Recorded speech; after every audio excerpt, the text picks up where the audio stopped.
Alright, I'm back talking to myself in the car again.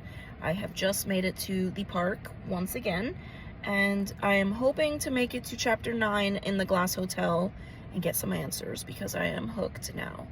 It is rather warm and sunny today, so we will definitely be needing these, but hoping to get to chapter 9 and finally tie some more threads together. I'm wearing my new Project Hail Mary shirt, breaking it in so that I can wear it next week for the movie. But let's go on our walk.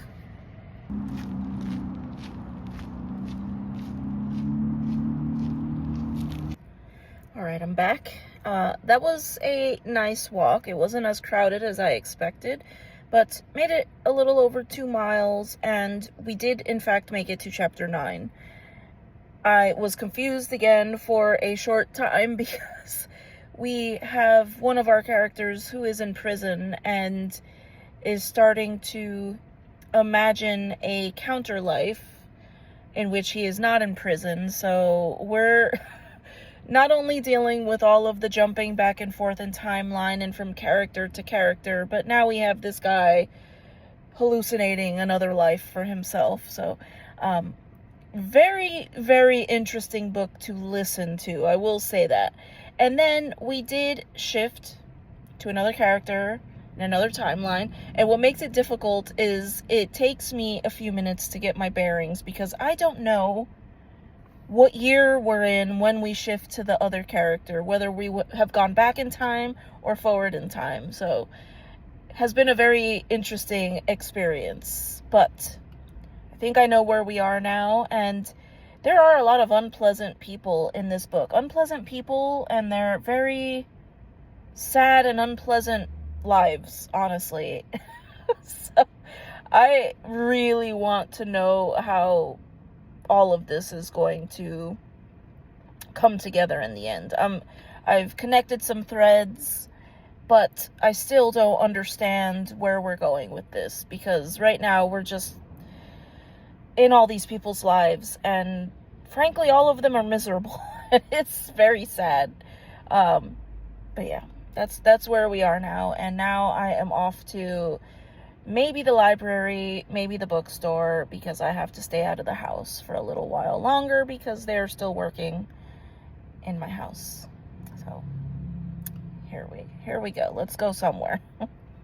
Okay, so we're about to go on a walk with the kiddos and the fur kiddos, so hoping to get to chapter 10 or 11 today, so we shall see. We shall see.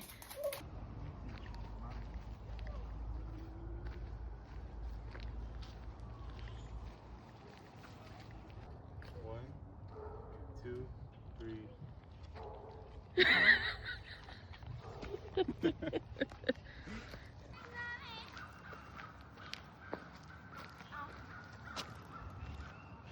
Always take this video.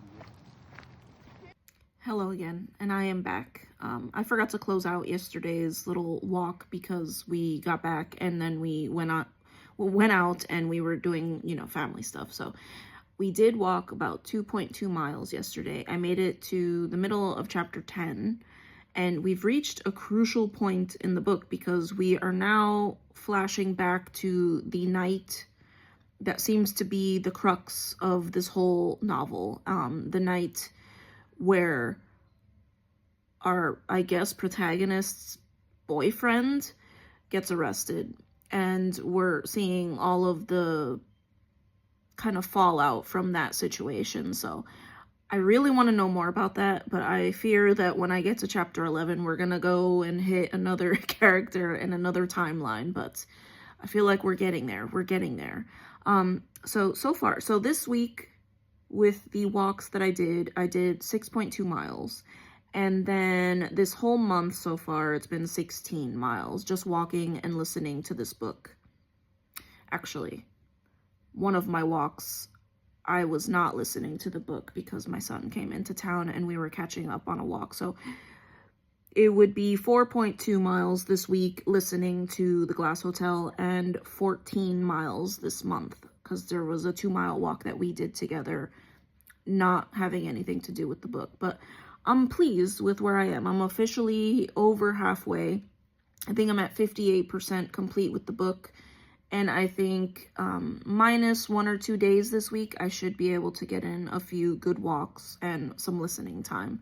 And I really want to, because it's kind of killing me that the only time I'm allowed to listen to this book is when I'm walking.